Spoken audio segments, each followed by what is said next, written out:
V1112. You know, I know that we're going to see a pretty nice speaker inside. I haven't taken it completely apart before. When I was originally gotten it, some people might have noticed in one of my other videos that some of the screws were already undone. I wanted to see what the actual style of amp, how everything was cleanly placed or not cleanly placed inside. So this way I could be fair about actually sound testing and saying what I thought about it, sound-wise and performance-wise. But now we're going to take a full look at it from the back all the way to the front. Drivers, everything, we're going to take it all apart. Now I have learned, doing this live, to take some screws out. So we did cheat a little bit. We're going to start with the amp, we're going to move things aside, and we're going to revisit it. So what do I have left to do here? A couple of screws, and then we're going to finish off the screws that are there. Now, there's a lot of detail and craftsmanship put into these things, and it's because you can engineer the crap out of these things now. With AutoCAD, they can make things happen like they couldn't before. They had to be pretty general about things. They would need to put a lot of forgiveness, play into the whole thing. You couldn't, you know, if you go back 10, 12, 15 years ago, if you wanted a molded speaker box, you had to tolerate a lot of imperfections in manufacturing. Plastics material would expand and contract. You wouldn't be able to fill all the cavities if they were too small. So you wouldn't necessarily get the same quality. You were lucky if two boxes were within like 3% of each other when it comes to acoustic value. Now it's amazing. Using injected molding and putting that under pressure now. So they're using gas injected systems for these things more and more. It makes things a lot easier and a lot nicer. Now, it's just like computer chips. The molding, there's, you know, there's regular molding machines that if you know how to make the molds right, you're going to get a lot out of it. And it does allow you to mold at slightly a better price, I guess would be a good way to put it. And then if you want very impressive moldings and accuracy on box and all that kind of stuff, then you can pay up to have it done in a fancier molding machine and get fancier results. So they don't advertise which one this comes out of, but we'll probably see it in the details inside. So here we are. We're going to put this down here. Take a quick glance on how it is. Now it's on a steel plate, everything. We're going to be unplugging it, but I'm deciding which way to do this so we get a good view of that. Let's go with the top camera. So I'm going to put this back on. We're going to switch to the top down camera here. And we'll get this all back. We'll lay it on its front. Hopefully my table doesn't have anything on it that's going to make it unhappy. And we're going to go from there. There we go. Okay. Ta-da! Now I have to get this back off again. And I bet you if I pull in a dial, this is the one time the knob's going to come right off. Well, look at that. See, knob came off. I guess I should have paid attention to that when I actually did this. So let me get my pick and we'll go from there.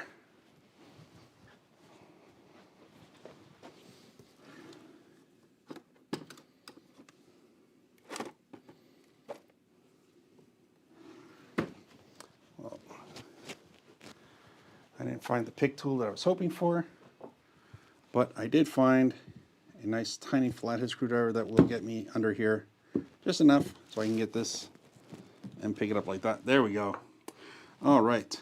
So again, on the back of it, steel plate, everything we're looking at. Let's see if there's anything important that's connected to the front from the back. So we'll slide this over upside down. If we're lucky, the wires are going to be just long enough. Look at that. So we can do that. There we are. We can put it back down. Power supply. Coiled. This allows them to get multiple voltages off it. It runs off a plus-minus system. If you haven't seen what a coiled power supply looks like, Google these things. They're kind of cool because they let you do a whole lot of different voltage draws off of this coil.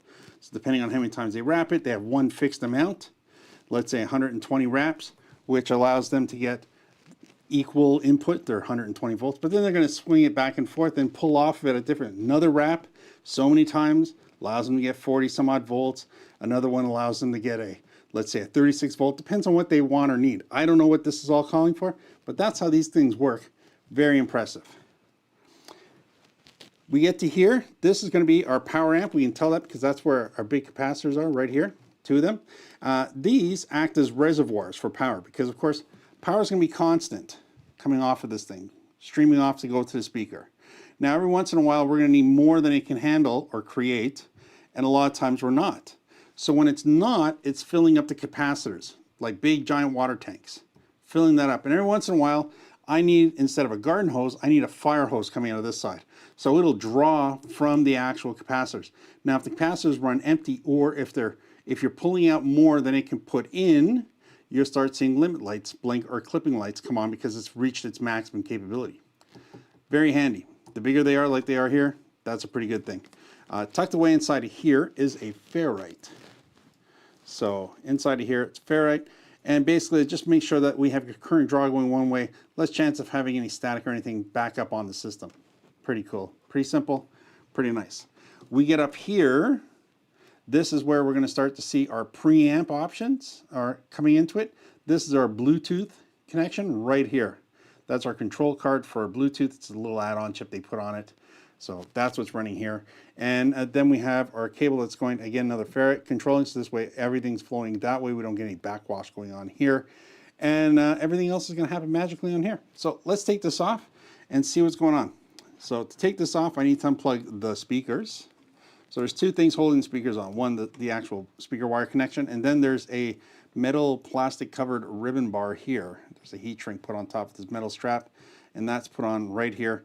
So we need to basically slide this off, and then we'll need to unplug it. But to unplug it, for your safety, they've added glue, which is good. I'm not upset. Glue is good. Glue means no accidents. Because remember, this is just subwoofer in here. It's shaking. The whole thing's just trembling and shaking. We don't want that to come apart. But we will need two things. We need a knife.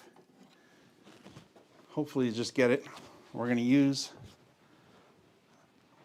this actual pry, and we're going to use a knife. We need to cut the actual glue loose a little bit.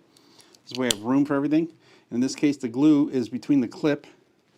And all I'm trying to do is score the glue up a little bit here. I just want to make it as easy as possible. So I'm going to squeeze it here, because in case it wants to give way, it can. So there we go. Off we come. Oh, look at that. Didn't need the pliers or anything. I was able to cut that loose and free. And I might have done that in the last time I needed it. But anyways, now I'm going to just take the metal strap, loosen it up, slide that off. So now the cable, the ferrite, everything is in my hand here. No worries. We'll let that go back in the box for now. We'll get to that in a couple of minutes. So over here, this is the LED light off to the front. So we're going to unplug that from here. LED light removed. And there we go. I mean, I'm like, you know, the guy on YouTube who takes things apart. Eventually the idea is that I would really like to look at the chips. Now I know the chipset is behind here, okay? The chips are in this spot here. I'm trying to get the camera just so we can see everything. Chips are behind here against the metal plate. So for us to actually do anything, I need to take this whole thing apart, and then I'll Google them. But for now, we're going to just call a spade a spade. And we're going to say it is what it says it is. If you think I should start unscrewing these things in the future and doing some research on them, maybe I'll do it on a special video just to see what the actual chipset is on the amp plate. Think of it that as the engine in the car. What's the transmission, the gear ratio, all that kind of stuff. That's all going to happen underneath that. So I'll put this aside for now.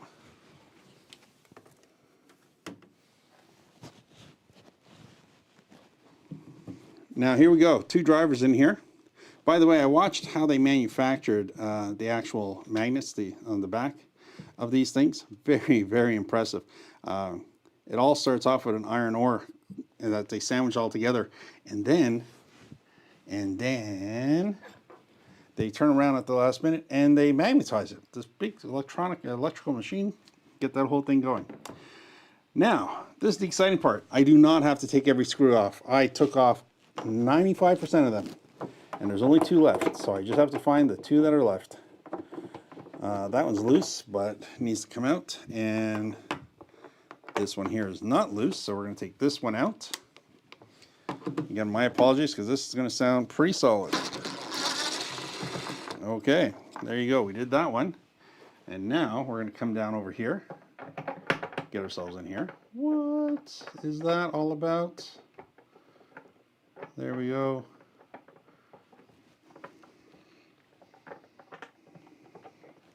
Okay, here we go. Dun, dun, dun, dun. Excellent.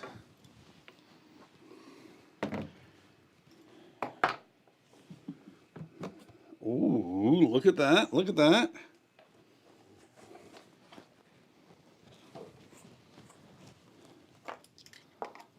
Let's put this here for a second. We're going to come back and take a closer look at that case and see what it looks like inside. But here we go. Oh, definitely magnetized. Okay, driver package. Oh, so things we're going to see is in this particular style of model, the actual woofer is screwed in from the front side. So we're going to be taking that off from the front side.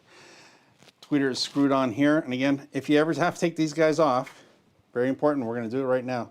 There is a little flange, and I kid you not, the person who put this one on didn't really care about the fact that Robin is going to want to take this off. And what they did is they put the clips on. Do not do this in your own setup. I'm not critiquing, you know, the person putting it together doesn't really care. But these things are, they're basically shovels on top of a spade. There's a piece, I'm just trying to pull the plastic back a bit here. Get this up and about. And I'll show you what I mean in a second, because of what they did, this is very, very hard to take off now without breaking it. So I'm going to try and bend this down. I'll bend it back up. And there's a tiny, here we go. I know this is going to be a tough one to show. So I'm going to put it in my hand because, you know, that's what people do. It's like, for some particular reason, I put my hand here, everything looks so much better. Inside here, there's a tiny little pin in the clip. And if you push on that pin, it lets go from the actual spade on the back of the driver. So that's very important. So if you're putting this on, there's always a cup side, so a side that you can see your clip on the inside, and then there's the back side where you can't see anything anymore. It's the metal parts wrapped all the way around. If you go on this side and you put it so it's facing this way, so now it's cupping on the outside like that, I can then take my screwdriver, put it in the middle of the slot, push where the hole is, and it just pops off. No effort, nothing. All I did was push on that little pin and it released itself. Kind of like if you have an XLR cable, you push on that little clip and it just pops off. Same principle, just like that. So of course, when you're putting these things together, you do kind of want to pay attention to that. Now on this one here, I'm going to see if I can't get, no, stuck in the same bad spot. And again, this is just a manufacturing thing. The person was probably like, you know, new to this, and until you actually have to take it off, you don't really pay attention to these things. There you go, off it comes. I'm going to bend that back up straight again because I don't want these things bent. There you go, okay. So if you ever have to take a tweeter off, you should be able to just grab it and give it a twist. Tweeter comes off just like that, it unscrews the whole way. You're asking yourself, can I upgrade this tweeter? Yes, you can. Would you upgrade the tweeter? It's matched to go with the actual amp plate that's with the unit. So upgrading it isn't necessarily going to make it louder. But if you want to change the acoustics and you're into that sort of thing, it's like buying a different set of tires for your car. I like my car, it's got good tires on it, but I think I can do better by picking these other tires. Well, if you want to do that, by all means, if you want to try a different brand or style, they're all going to acoustically sound slightly different from the diaphragm point of view. But make sure you're buying, if you're going to replace this, this is a generic one that was made for the manufacturer to put in this driver package. It's built to their specifications, so you definitely don't just want to buy another generic one, you're going to want to buy one, a branded one. So you're going to look at speaker brand companies that sell speakers and tweeters, let's say like a JBL. But at the end of the day, I don't think this is one of the models that you're going to say, ooh, I want to buy something better. If it goes, if you blow it, by all means, you can easily buy replacements. This is generic threading on here, generic setup. If you're good at measuring things and you think you want to try buying a diaphragm, there's 4 screws here that give you access to that diaphragm. You basically want to check and measure inside. I would have to see what the measurement and how you would measure diaphragm, because at the end of the day, I'm not 100% sure of that. I do know that you can always buy diaphragms for certain speakers. The fancier the speaker gets, the more likely it is you're going to be able to buy a diaphragm for it. This one, I'd have to figure that out. There is a part number on it, and it does say it runs at 8 ohms. There you go. So lots of control in that tweeter. We're going to put that over here for now. So let's take a moment and look at the questionnaires that's coming in. By the way, as a side note, just for later on, has anybody seen Aaron's new video where he's showing off his talents at a wedding, because he shows his setup of his new Evolve 70s and how he gets the crowd going. So I thought it was pretty cool that he posted that. It's one of these things you kind of have to ask permission, so most people don't. But hey, he filmed it in a way that showed the audience from a distance without showing anybody. You can't make out who's in the video. You just know it's a crowd of people. So it's no different than a DJ doing anything in a concert setup, right? Like if you're going to a house party or to a rave or whatever it is, there's a certain amount of acknowledgement that you're going to be filmed. So, but yeah, I thought it was pretty cool, and I do laugh at some of the points people try and make about it, but it was pretty cool. So there we are. Let's see, what do we got? We got Rick saying hello, welcome back. Yes, there's live, yes, and I saw your deep review on the 44. Yes, thank you very much for watching that review. Sold on. You know, if you're looking at speakers for a reasonable audience size, and if the 4415s or the 4412s fit in that category, and we're talking about the Harbingers, there's a lot of other speakers you can buy in the same category. You have a hard time saying no to the 4412s. You got to be a diehard for something else to not be buying it. Or you just have to have a preference of saying, no, I don't want to buy that particular brand or that particular product. Because I don't think there's a product reliability issue. And I know we've talked about that in the past. So, yeah. So the Terrible Tavern. That's a funny name. There you go. I'm sure there's a story behind that. He's just purchased 2 Alto TS415s. There you go. After watching, well, thank you very much. After watching my review, well, I hope you enjoy them. I hope they fit what you're looking for. I know sound-wise you're going to be really happy with it. So I definitely think that, did you get them yet, by the way? The Terrible Tavern. That's in French, eh? It sounds pretty French to me. The Tête de Taverne. It's like, in French, it's, that's the common way. We don't say bars in French when you go to Montreal. It's, you're going to the tavern. Unless I'm mistaking that, but. And yeah, oh look, there we go. DJ James King is in the house. All right, yes, I guess maybe you were in on the first time when I didn't get it right. And yeah, so here we go. What do we got? Yes. Oh,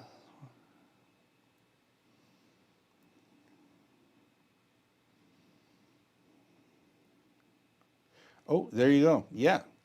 So DJ James says yes. Okay, you know what? There's no such thing. I always he doesn't want to steer the video too far off the trail, but hey, something to talk about while we take screws off.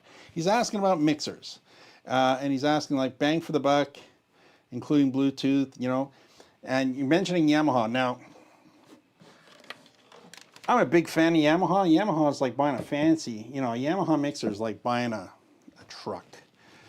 So I mean, the quality, craftsmanship, all the things without hearing it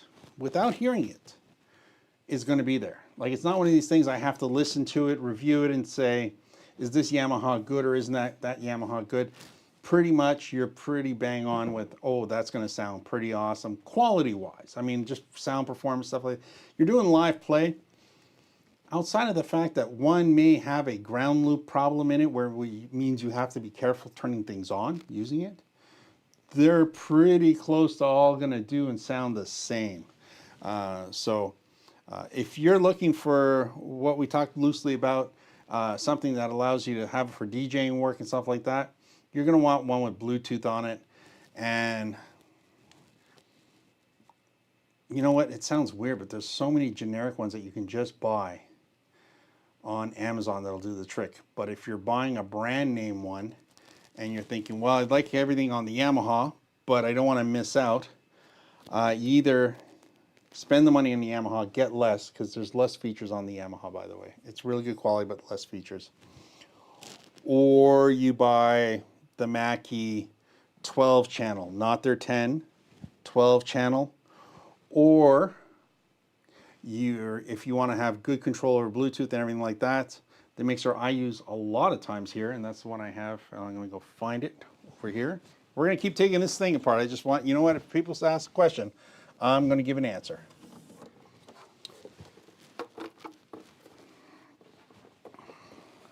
this one here. Whoops. This one here. Get it on the right camera, Robin.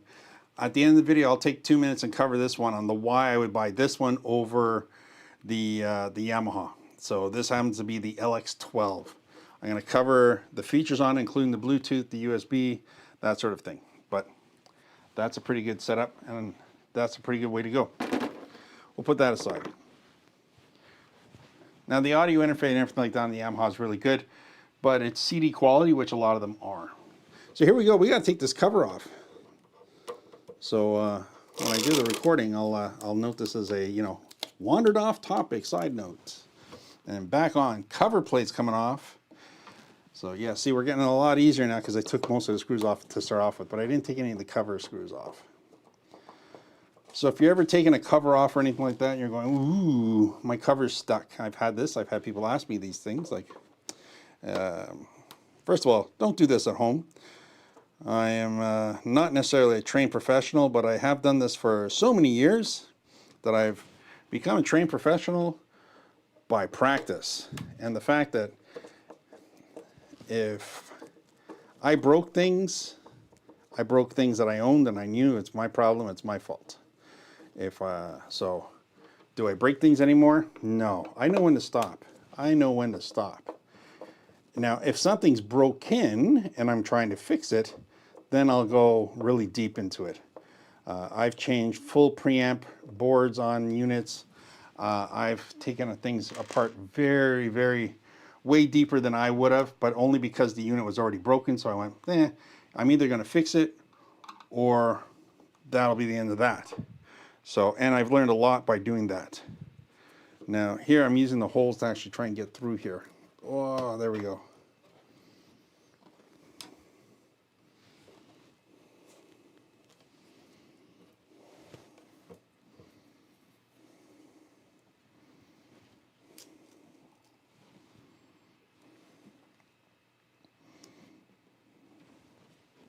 So here we are. I'm also, by the way, I'm looking over my shoulder here, reading what's coming up on the board here.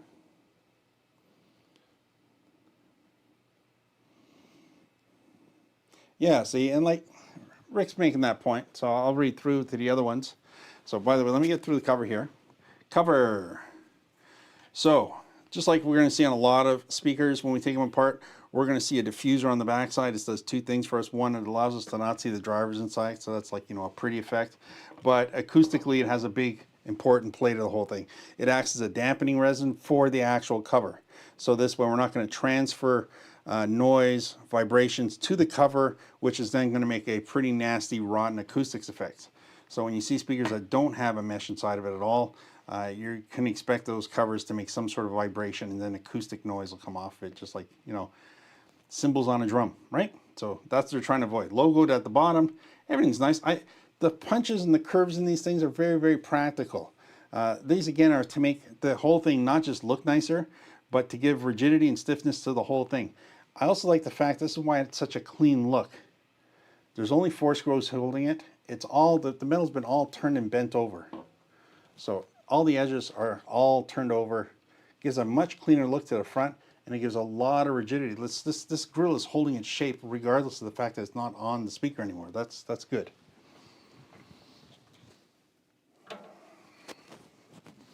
Now, yeah, I mean, everybody likes Alto now, as long as you respect the products, like the size of the product, right? Because, I mean, Alto's not going to be an SRX, right?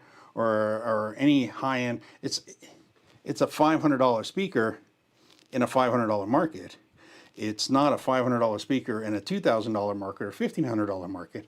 I mean, you're not comparing apples to apples there. You know, it's not even an apple to orange comparison. Those are two different things altogether.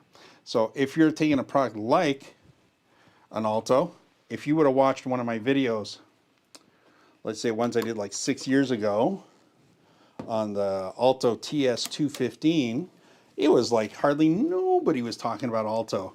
It had been a long time since they came out with the original Altos, and it was like nobody thought it was like, oh, and that's not worth talking about. And you know, you'd have the haters like, oh, you should buy the QSCs, or you should buy, you know, any other thing, right? RCS, all that kind of stuff. But everybody's always like classifying it against a speaker that costs 3 times the price. Well, of course you should buy a QSC for $1,000 or a Yamaha for $1,100. It's $1,100. It's going to be pretty awesome. But can I get away with a $500 speaker to do the jobs I need it to do? And if the answer is yes, because you have a smaller audience crowd, the type of music or the type of gigs you're going to work in, then all of a sudden people really started to like the product and to really realize what the opportunity was in getting one. And super popular now. Same thing. I mean, the original models of this were no better than a party speaker, and we're talking like 2-3 generations ago, right?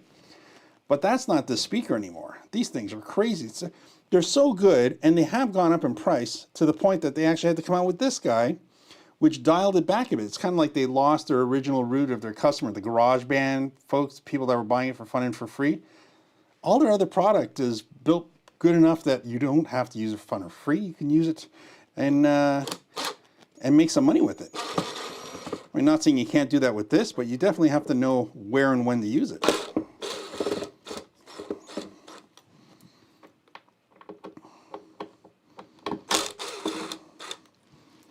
And I didn't pre-take these off because I didn't really want to get into taking the cover off. I figured this is a good one-time show. Now remember, this speaker is proportionally built for this actual package, right? So it's not going to be the biggest coil. It's not going to be the biggest of anything, right? Because it was built to go with this speaker.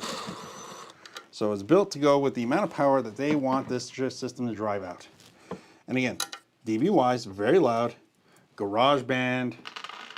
Take these out to a Starbucks to do a cafe. If you have a small church with 100 people as a congregation and you're not going to be playing the music that loud, if you're using it for a backyard party and you really want good sound but you want to keep your speakers afterwards so you don't want to spend all your money in a rental, buy these guys. I'm sure I can check off a whole bunch of other boxes that'll do that for you, but definitely great power, great response, and they do put a lot of effort into reliability. Now, all of that being said, let's play the reliability card. What happens if, okay? What happens if? This is always the big thing. You're going to buy this from one of 3 retailers mostly. You're going to buy this from Guitar Center. You're going to buy this from Musicians and Friends. You're going to buy this from Music and Art, okay? That's your primarily place where you're going to buy this speaker because they've chosen, because they own the brand, to keep it in-house. And that's fine. It's a big, big company. If you add the fact that they have 2 big distribution centers between, well, two big distribution online retailers, being Guitar Center and Musician and Friend, plus you add the fact that they have like 300 stores on Guitar Center side, and then they have another 200 and something, like 75 stores on Music and Art. And by the way, if you were somebody who shopped at, what's it called? Winwood and Brasswood, or no, Winwood Brass, something. I keep forgetting. My apologies. For people who shop there, they know what I'm talking about. Winwood and Brasswind or something. Anyways, that retailer is now all Music and Art. Thank God, because I can never get that name straight. So, but where I'm getting at is, if you do have problems with your Harbinger speakers, you've got somewhere immediately that you can take them and work with somebody immediately to resolve these issues. Now, they may or may not need to get the driver. They may or may not just replace. They may, I mean, there's so many mays, but the point is that you're going to get instant satisfaction that you're going to be able to take the speaker, go somewhere, get it looked at, and have somebody interact with you right away. Don't, well, we need you to put it in a box. Make sure you put enough bubble wrap so it doesn't get dinged or banged and shipping. Like, you don't have the box anymore. You threw that out. You live in a house with a minimum amount of place to store stuff, and you are not going to keep the big boxes these come in. You need that. You need the ability to take this, throw it in the back of your car, drive down to your local Guitar Center or Music and Art, bring them in and say, can you please help me? I'm having an issue. And sometimes they're just going to pull out a tray and say, oh, you popped the fuse. That's like $2, but you're covered. Put a new fuse in for $1. Boom, you're off on your way. I used to have that a lot of times. People would bring me stuff And I'm going to say that as soon as they say, oh, there's no power to it, I check the fuse and I go, just a fuse. And if you bought the speaker from me, guess what? I was nice enough. I was that guy. I gave you a fuse. I hooked you up because you know what? You're my customer. So I can't tell you what some other retailer is going to do. But, you know, if they have it in stock, it's something available. It's like windshield washer in your car. If you always go to the same place, get your car taken care of, they're probably going to fill you up with windshield washer fluid because they're nice. Same thing. Somebody came and saw me for a $1 fuse on a speaker that they popped. Hey, you wouldn't know that you popped it.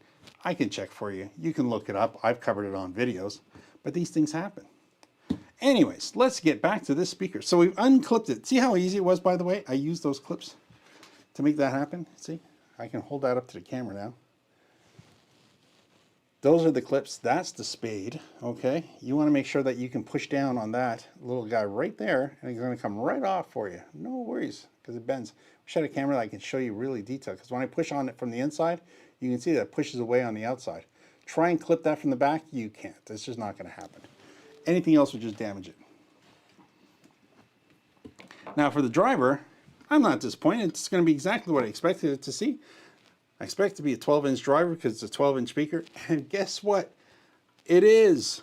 Overall sound performance matches up with the box really well. It's free, it's tight, it's got exactly what you expect it to.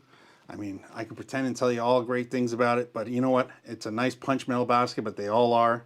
The magnet is large in the shape and it's in because they don't use neodymium drivers for everything, only for small tiny things that are very, very powerful. When they have room to put an iron ferrite magnet on it, they're going to put an iron ferrite magnet on the actual setup because they're much more affordable, easier to manage and maintain, and they can make these from scratch.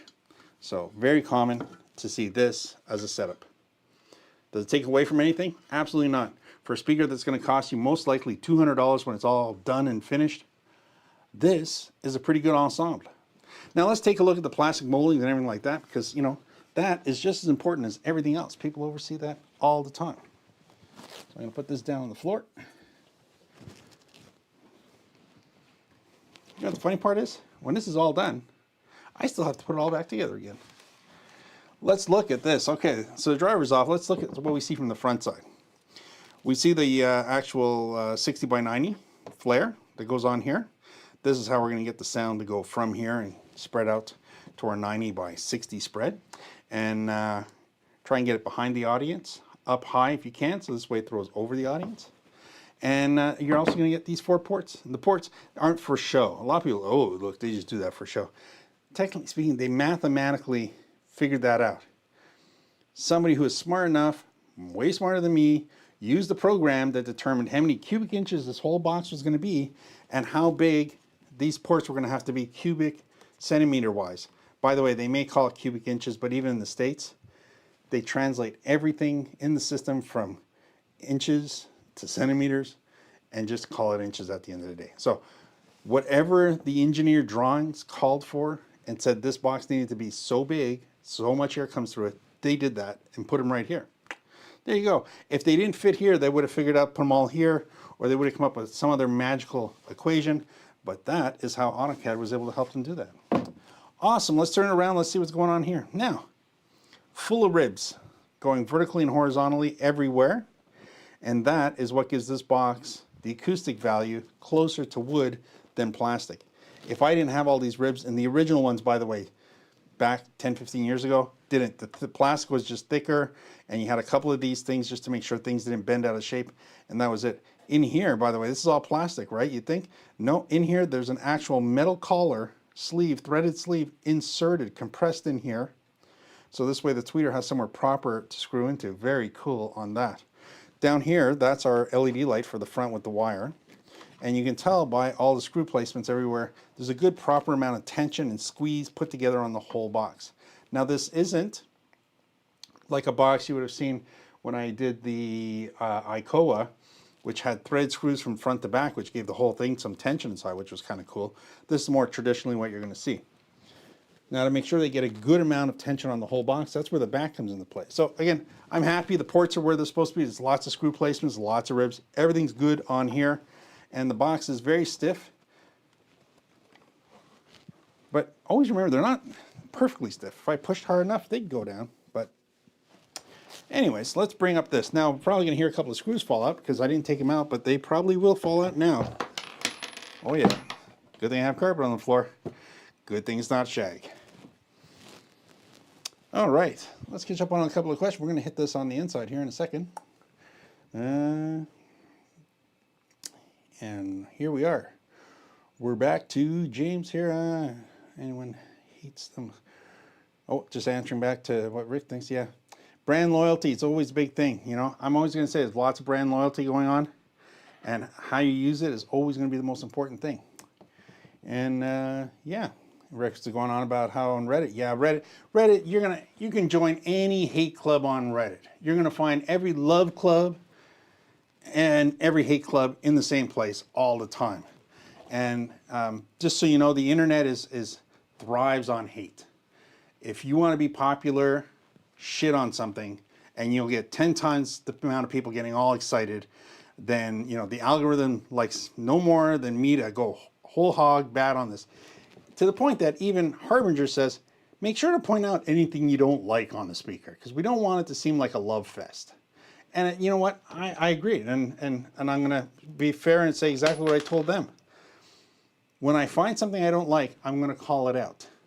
So I'm constantly digging, and there's always going to be something here, something there that I'm not a super fan of. And like when it comes to the sound of it, and I'm going to tell you at the end what my big hate is when it comes to the sound, but I don't blame the speaker. So let's be honest.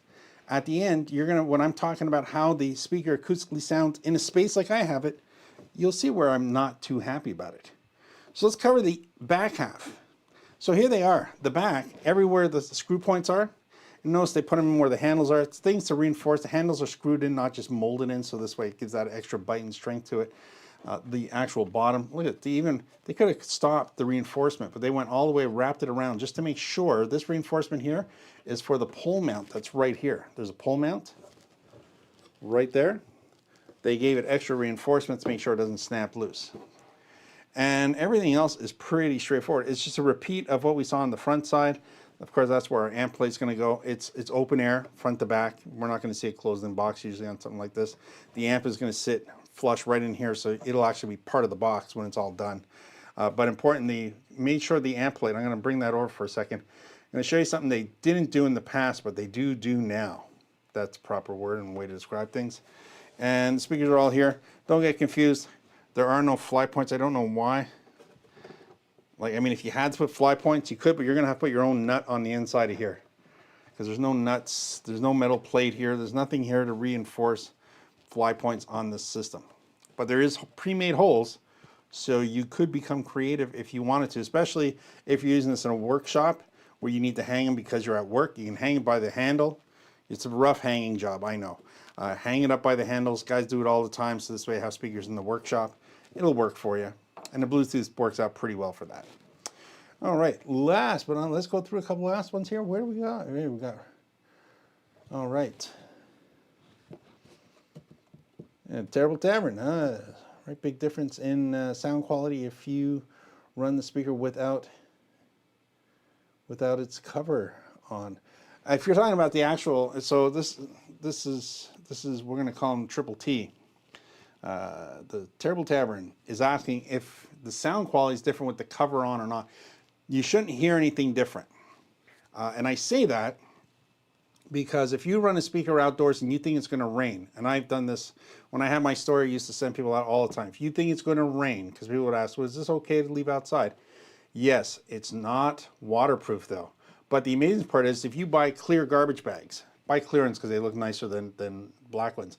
You could literally slide the garbage bag over the speaker, give it a little tie on the bottom, like a little bow tie on the bottom of it, and run your speakers through that bag. As long as it's not that crinkly, crappy plastic, like the bag speakers come in when you buy them, that hard bendy plastic that makes a lot of noise, like paper. If it's just a regular garbage bag, that sound is going to go right through the speaker. It won't even stop on the bag, it'll just go right through the speaker. And if you doubt what I'm saying right now, go ahead, take your fancy dancy speaker, slide a bag on top of it, pull it back, tie it off in the back of it. I still want air to flow, but then give that speaker a crank, get it up to 90 dBs, 95 dBs.